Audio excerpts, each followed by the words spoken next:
tämä maa tulee kokemaan sellaisen herätyksen ja liikekannalle panon, että se on aivan ennen näkemätön.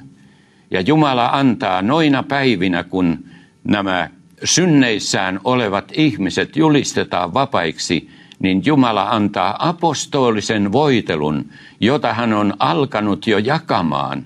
Niin Jumala antaa apostolisen voitelun hänen katsomilleen ihmisille ja henkilöille. Ja noina päivinä tämä apostolinen voitelu tulee niin väkeväksi, että ihmeet ja tunnusmerkit seuraavat, jopa kuolleita kutsutaan tähän elämään takaisin.